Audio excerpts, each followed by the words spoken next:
Bismillahirrahmanirrahim. Assalamualaikum warahmatullahi wabarakatuh. Selamat malam teman-teman semuanya. Karena saya rekamannya waktu malam, jadi saya mengucapkannya selamat malam. Apapun kondisinya saat ini, semoga teman-teman dalam kondisi sehat walafiat, tidak kurang suatu apapun, dan selalu dalam lindungan Allah SWT. Yang kali ini ketemu lagi dengan saya, Bu Ita Apriliani, di mata kuliah Kesehatan Jiwa. Dan saya akan menyampaikan materi tentang ASKEP kondisi sehat jiwa. Teman-teman semuanya sudah siap kan? Oke, baik. Saya lanjut. Kita bahas dulu untuk recall juga apa yang dimaksud dengan kesehatan jiwa. Oke, kesehatan jiwa secara pengertian menurut Undang-Undang Kesehatan Nomor 23 Tahun 92 adalah kondisi atau keadaan sehat jiwa, badan, dan sosial yang memungkinkan setiap orang hidup produktif secara sosial dan ekonomi. Nah, dari pengertian ini kita bisa lihat bahwa yang disebut orang sehat tidak hanya sehat badannya, tidak hanya sehat jiwanya, tapi juga sehat secara sosial. Dan pastinya setiap orang hidup produktif, baik secara sosial dan ekonomi. Ya, dia sehat badan, sehat jiwa, ya, dia punya jiwa yang bagus, bisa mengendalikan emosi dan sebagainya. Kemudian secara sosial, bisa bergaul dengan lingkungan sekitar, dengan keluarga, dengan masyarakat dan sebagainya. Kemudian dia bisa berpenghasilan dengan baik, ya, walaupun hanya seorang tukang parkir, kemudian tukang becak dan sebagainya, nggak masalah ketika dia tetap bisa hidup produktif secara sosial dan ekonomi. Oke. Fokus kesehatan, ya, yang kita bahas di fokus kesehatan jiwa adalah ada 3 kategori. Sehat jiwa, resiko, kemudian kelompok resiko terjadinya gangguan jiwa, dan yang ketiga pasien gangguan jiwa. Yang pertama, sehat jiwa. Sehat jiwa ini adalah suatu kondisi mental sejahtera yang memungkinkan hidup harmonis dan produktif. Ya, sesuai dengan kriteria yang tadi yang saya bacakan, kondisi sehat jiwa adalah mereka yang mampu hidup harmonis. Nah, harmonis ini bukan berarti tanpa masalah, bukan berarti tanpa sesuatu yang membuat kita tenang-tenang saja. Tidak.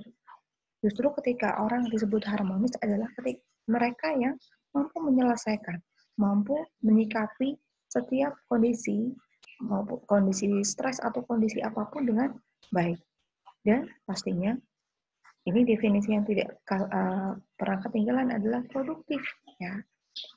Artinya teman-teman juga harus perhatikan bahwa nantinya orang yang sehat mental adalah mereka yang selalu bergerak, selalu menghasilkan sesuatu, selalu kalau bahasa saya tidak bisa diam, ya, bukan tidak bisa diam dalam apa arti sebenarnya, tapi maksudnya dia akan terus bergerak untuk berusaha untuk memenuhi kebutuhan hidupnya. Nah, ini bisa kita sebut sebagai orang yang sehat jiwa. Oke. Selanjutnya kelompok atau sasaran disebut sehat jiwa. Yang pertama dari usia 0 sampai 18 bulan atau biasa kita sebut masa infan, 18 bulan sampai 3 tahun kita sebut masa toddler, 3 sampai 6 tahun itu sebagai preschool, 6 sampai 12 tahun itu masa sekolah, 12 sampai 18 tahun itu masa remaja, 18 sampai 25 adalah masa dewasa awal, 25 sampai 45 masa dewasa madya, 45 sampai lebih dari 60 disebut lansia.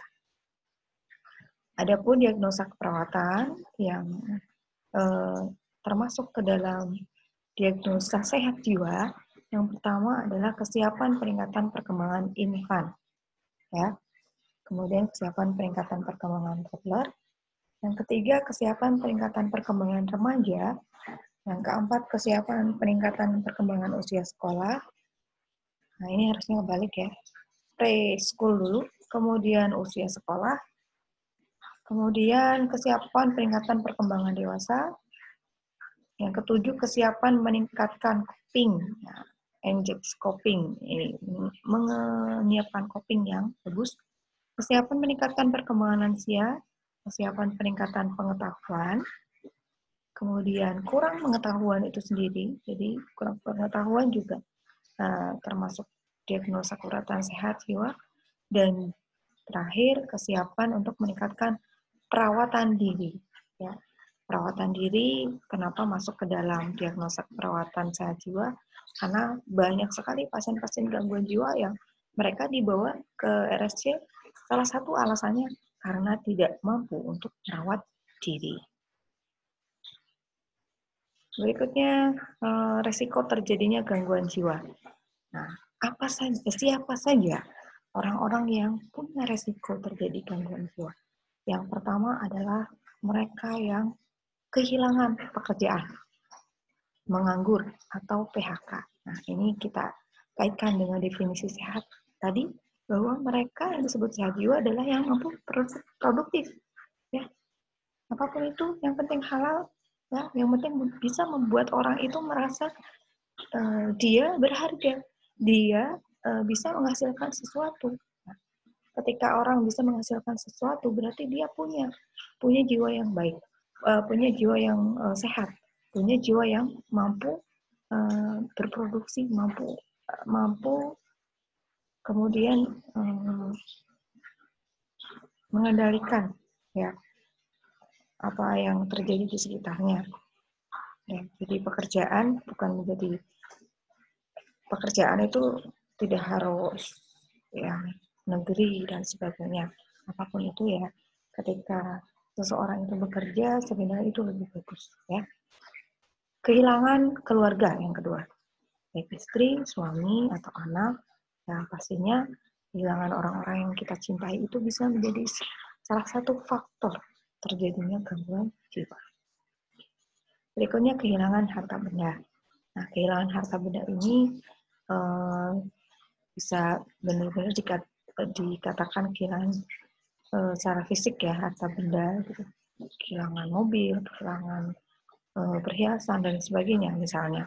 Nah, ini juga perlu kita waspadai orang-orang yang baru kecopetan misalnya. Ada yang responnya biasa, karena mungkin pernah kecopetan sebelumnya. Nah, beda sekali ya ketika baru pernah kecopetan. Nah, pastinya responnya juga akan berbeda. Nah, untuk membahas kehilangan, nantinya akan ada bab tersendiri. Berikutnya, kehilangan anggota tubuh akibat kecelakaan atau bencana. Misalnya orang-orang yang diamputasi, ya, pastinya orang-orang ini akan mengalami gangguan. Di awal-awal pastinya akan mengalami gangguan citra tubuh. Sementara kita tahu citra tubuh itu adalah salah satu bagian konsep diri. Ketika orang mengalami gangguan di salah satu elemen konsep dirinya, bukan tidak mungkin itu menjadi faktor penyebab gangguan jiwa. Berikutnya ibu hamil. Nah, kenapa ibu hamil masuk ke dalam resiko? Ya, teman-teman mungkin tahu, apalagi misalnya ibu hamilnya ini baru pernah hamil. Nah, pastinya banyak sekali kondisi-kondisi yang memang membutuhkan kesiapan, tidak hanya secara fisik tapi juga mental. Kemudian ibu yang habis melahirkan, ini juga hampir sama, dalam kondisi tidak berdaya, habis melahirkan, masih menahan rasa sakit, harus menyusui, dan sebagainya.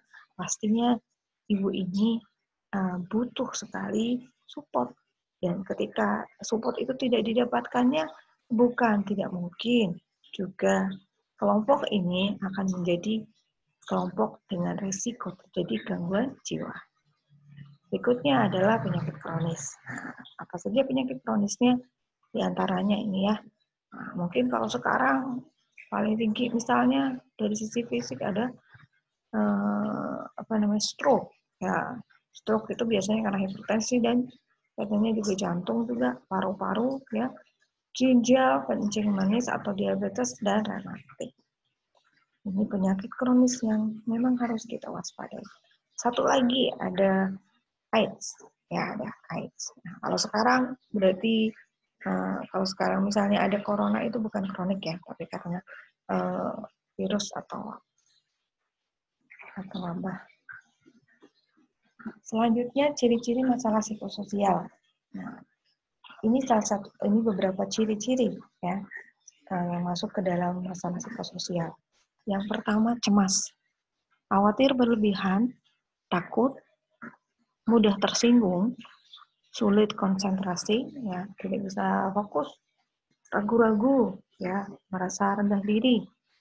Teman-teman misalnya ada yang mempunyai ciri-ciri dari salah satu ini, ya harus sudah waspada, ya jangan sampai misalnya dalam kondisi sekarang khawatir yang berlebihan terhadap penularan, itu juga tidak boleh, apalagi sampai stres, karena kita semua juga sudah sering membaca info bahwa kalau stres berarti daya imunitas kita turun. Kalau daya imun kita turun, kita akan lebih mudah diserang oleh penyakit. Nah, alhamdulillah. Dia tersinggung. Nah, ini secara mental dia mengalami ketidakstabilan dalam pengaturan emosi sehingga dia mudah tersinggung. Berikutnya sulit konsentrasi. Kemudian respon fisik, ya orang yang mudah berdebar-debar, ya atau tegang, sakit kepala atau sering migrain dan sebagainya.